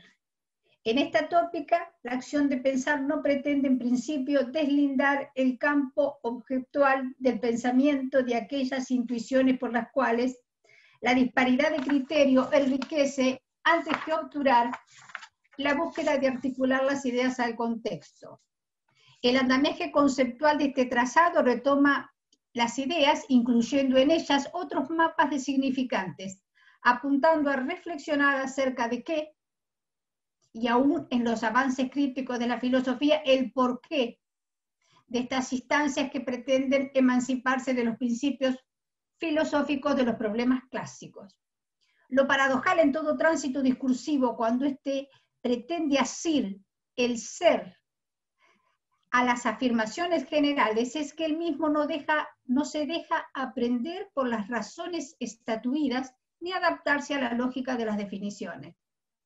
De ello puede inferirse que esta noción de ser explora ideas, las reactualiza, afianzando la pluralidad antes que la unidad, confrontando el axioma a la reducción formal de la diversidad beligerante a la unicidad muda. La crítica implica conceptos nuevos tanto como la creación positiva de estos. Deleuze Guattari. Lectura y pensamiento. Esta tópica refiere a la deconstrucción de las estructuras lógicas y en su lugar invita a abordar la multiplicidad de expresiones que conforman la escritura. Haciendo esto andando en el lecho simbólico que le da sentido y contiene y cobrando cierta claridad epistémica por la cual se hace inteligible. Rompiendo con la antes encriptada diversidad que instaura la norma mostrando su rasura. En tiempo presente, el ser tiene otros ropajes. Desanda senderos ante limitados, juxtapone planos, experiencias, zizaguea el rumbo, construye variables existenciales propias de la habitabilidad de un mundo compartido. En este sentido, las acciones humanas juegan el juego ágil, propio de la coreografía de un improvisador. Es una aparición que marca la escena reaccionaria, plantea urgencias y demanda derechos sin pretender un estatuto reflexivo calificado. Hacemos mención a la instancia subjetiva profunda entre el sí mismo y el otro ser en el plexo de una humanidad herida por el cogito. En este punto cabe señalar que el camino recto es sustituido por uno que se desplaza en varias dimensiones y planos con la vertiginosa aparición de nuevos actores. Ello desafía la ironía esteticista que le atribuyen a la comprensión clásica del ser, Latour-Stenger. Aparición que desgarra las vestiduras metódicas, entendiendo que el uno es siempre, siempre la posibilidad de lo otro.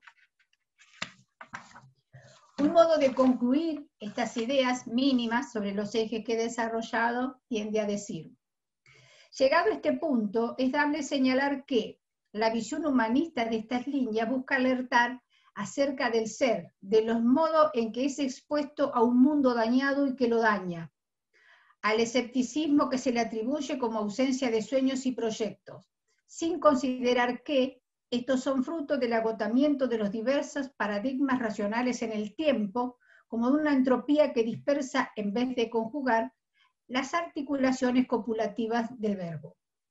En este sentido, la época expresa la precariedad de las estructuras del lenguaje ante nociones que provocan una revolución conceptual en el presente, puesto que ellas desmienten la tranquila imagen de las identidades que postulaban siempre un feliz desenlace. La irrupción de lo innombrable, de lo no clasificable, de la constante movilidad, de cambios, deslizamiento de las identidades, hoy demanda al pensamiento abordar el devenir antes que la permanencia. En este marco, la exploración rehuye de los límites de ayer, sentando precedente, puesto que recupera las huellas sensibles que el logos iluminó, la religión enclaustró, la modernidad puso en escena como la cara débil del concepto, exorcizado por la modernidad en un escepticismo que obturó toda batalla. En este sentido, la existencia es trazada como una intuición artística, estética, estilística del pensamiento en el que el arraigo a la identidad se corresponde con la errancia de los deseos y la transhumancia de las relaciones. Estas producen entropía interpretativa e imágenes que trascienden el anclaje formal de los conceptos, una donde el goce estético del cuerpo sentido se constituye en caja de resonancia de las múltiples acepciones del ser en el instante inextenso del habitarse en y con otros como última referencia. En este caso diríase que la ciencia y la filosofía que exponemos hoy siguen dos caminos opuestos, sendas trazadas a lo largo de la historia que han configurado modo de pensar y de argumentar que se caracterizan por la veracidad una, por la ambigüedad la otra. Y acá cito a Deleuze Guattari: hasta la historia de la filosofía carece de todo interés si no se propone despertar un concepto adormecido, representarlo otra vez sobre un escenario nuevo, a una costa de volverlo contra sí mismo, de Lew Guattari. Gracias, chicas. Bien, ahí andamos por ahora. Vamos a abrir los micrófonos y vamos a charlar un ratito. ¿Quieren? Sí, claro. Bien. Tenemos una invitada de honor. ¿Qué ha escuchado, Noemí? Noemí. Muy interesante los planteos, sobre todo estas cuestiones en donde estamos revisando estos modos de nombrar las cosas, ¿no? Que implican otras maneras de pensar y pensarnos. Este correrse desde el sujeto individual y pensar siempre, pensarnos como un nosotros que nos construimos en tanto estamos en relación con el otro, ¿no? Pero esta necesidad de pensar estas cosas en situaciones encarnadas y muchas de ellas dolorosas que nos están pasando, en donde cada uno de nosotros estamos inmersos en un mundo que necesita ser repensado y reflexionado, ¿no? Y en especial, como decían al principio, esta necesidad de generar los espacios de pensamiento, no solo entre nosotros, sino con esos nosotros otros, que son nuestros hijos, nuestros nietos, nuestros estudiantes, ¿no? Comentamos antes de esta reunión con Amelia la necesidad de generar estos espacios para los docentes, para que como docentes tengamos un lugar para corrernos de las urgencias y dedicarnos a construir estas redes, estos entramados, para poder entender mejor qué es lo que nos está pasando, pero por el otro lado la urgencia de crear estos espacios para los chicos, ¿no? Cada uno de ustedes debe tener la misma experiencia que yo en estos momentos la estoy teniendo más como abuela que como docente, cómo los chicos están angustiados, atravesados por este mundo que no entienden, pero más que nada atravesados por la falta de la palabra del adulto, ¿no? Esta necesidad de los chicos de encontrar un espacio para expresar los miedos y las angustias que los atraviesan y poder poner en palabras lo que están sintiendo. Mi nieto más chico, que tiene 8, nos decía el otro día, no, mi papá no sirve para hacer los deberes. Muy estresado. Enseguidita dice, no, anda, que te acompañe tu mamá. Y me parece que eso le está pasando a muchos chicos, que los papás están muy estresados. Pero como decíamos recién, muchos lo dijeron, también los docentes estamos muy estresados como para generarle los espacios del compartir el pensar, ¿no? Y creo que eso ha atravesado desde las cuestiones más prácticas que plantearon los primeros trabajos a las cuestiones más teóricas, pero más vivenciales, diría yo, no más teóricas, de el repensar estas últimas categorías, lo que planteaba Sibila o lo que planteaban las chicas de 9 de julio, que bienvenidas, qué interesante. Me parece que este espacio es muy enriquecedor en generar la posibilidad del pensamiento conjunto. Gracias, Noemí. Gracias, Noemí. Sí. A ver, chicas, ¿quién toma la palabra?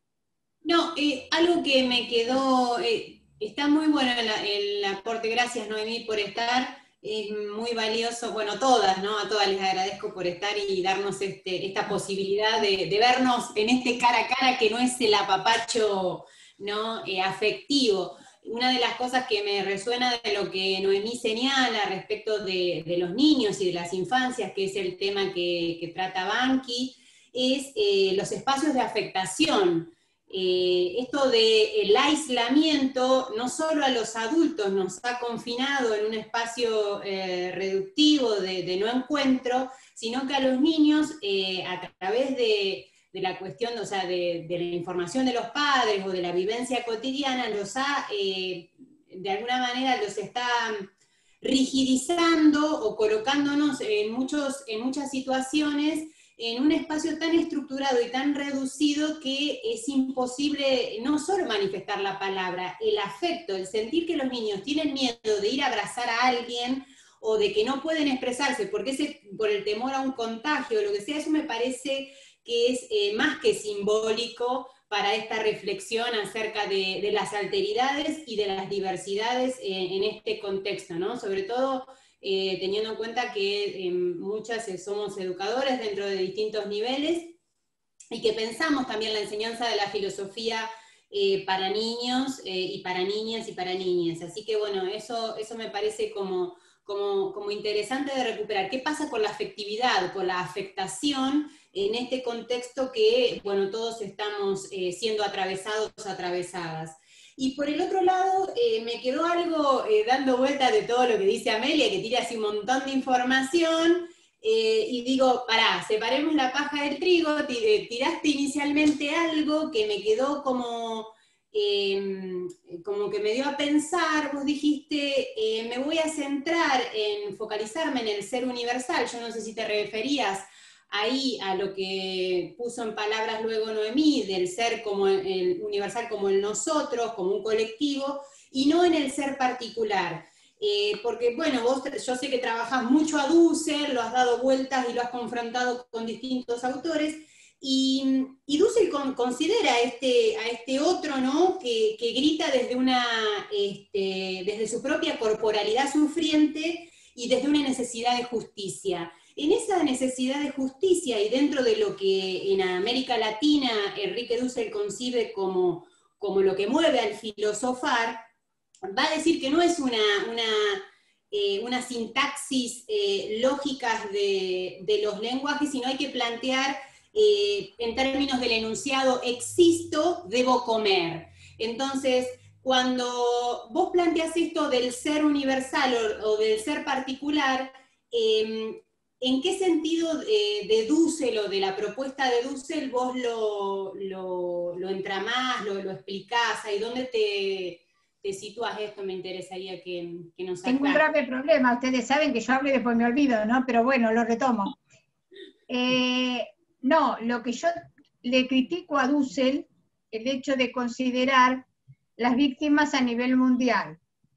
Su concepto, primero, el Dussel primero hablaba del pueblo, ¿sí? Que no es populismo, es pueblo.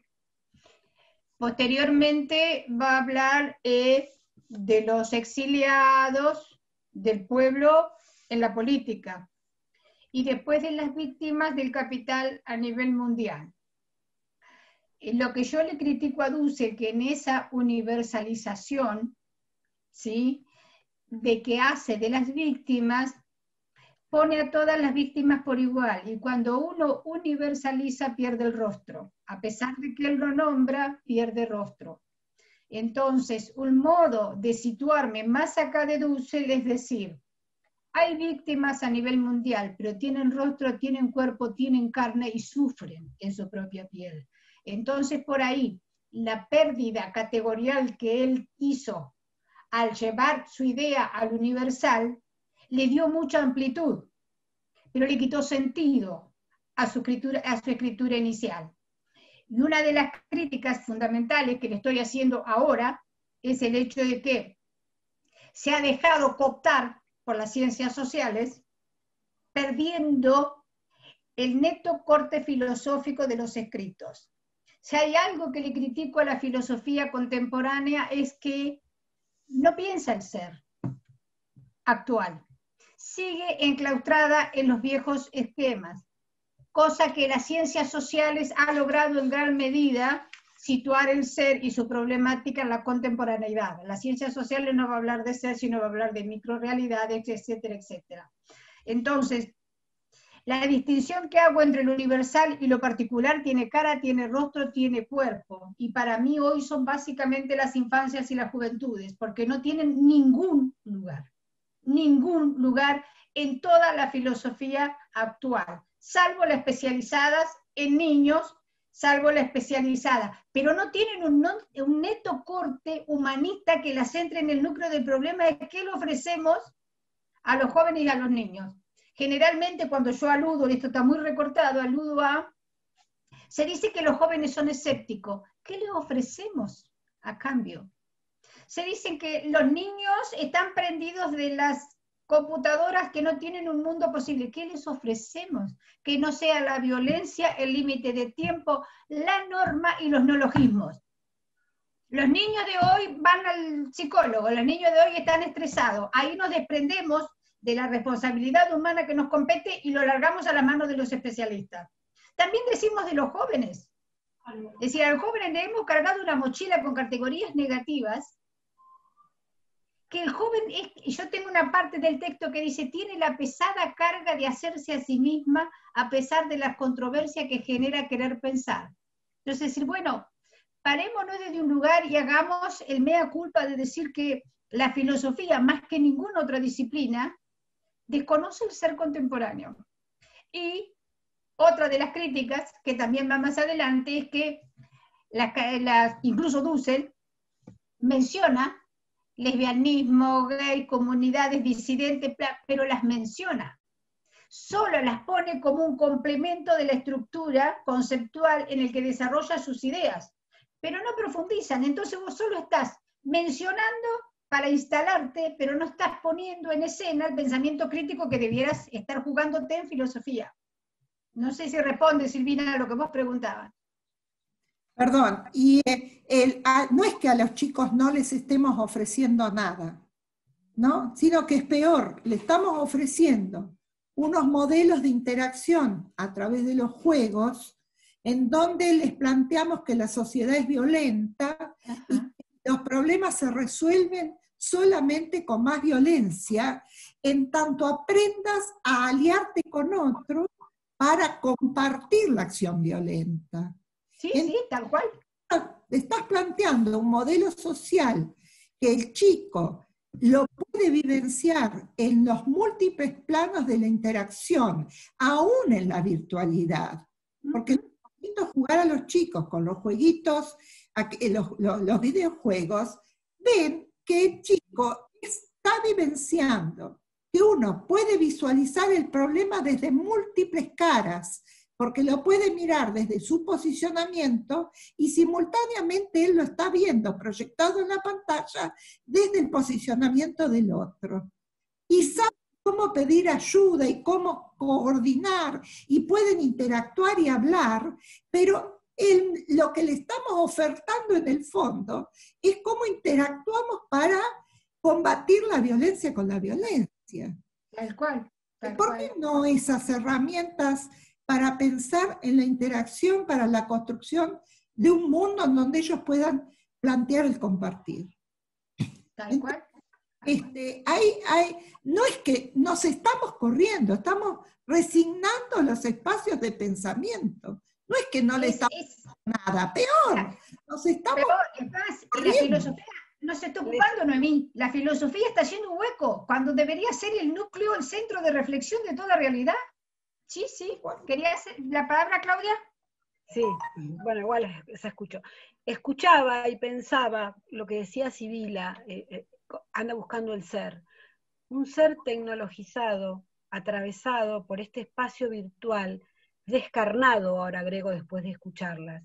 Y eso es lo que están viviendo en la cotidianidad de los niños y los jóvenes. Entonces, de pronto, hacernos cargo de eso es ser adultos, en un mundo donde, bueno, donde ser adolescente y ser joven, bueno, ustedes eso ya lo saben. Y me pregunto algo que por ahí vos decías, Noemí, esta cuestión de los padres y y el maestro, cuando la escuela se mete de prepo en la casa y el padre tiene que oficiar de maestro.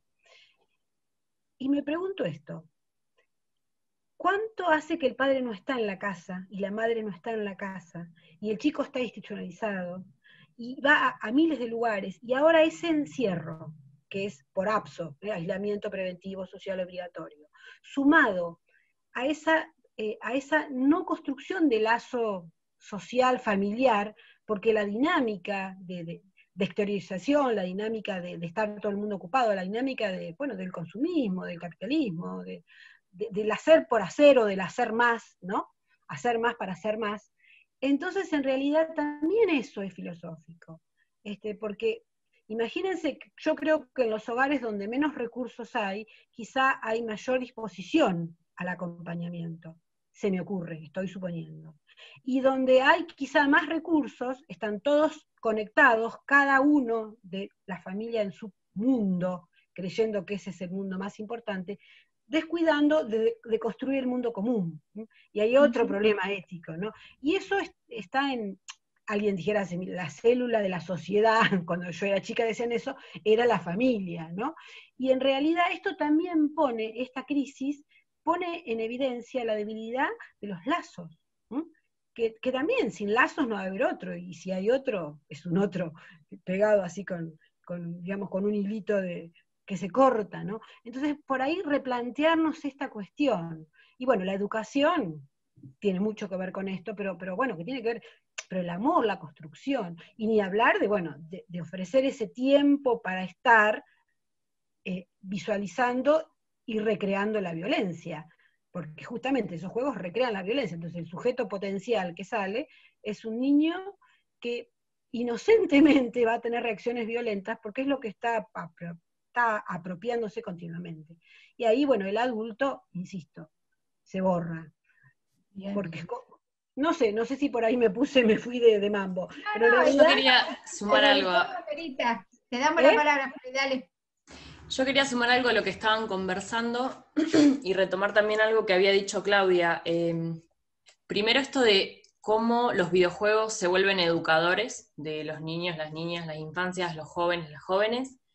Y también pienso en cómo a veces los adultos educamos, criticando a mis colegas docentes, que también hay una cierta violencia en el mundo adulto y en el mundo docente, al excluir de las posibilidades de aprendizaje, al excluir del encuentro, al excluir de esto de que Claudia marcaba como la violencia de suprimir a la otredad, o sea, esto del no darle la posibilidad al otro de al menos intentarlo, en este contexto de pandemia.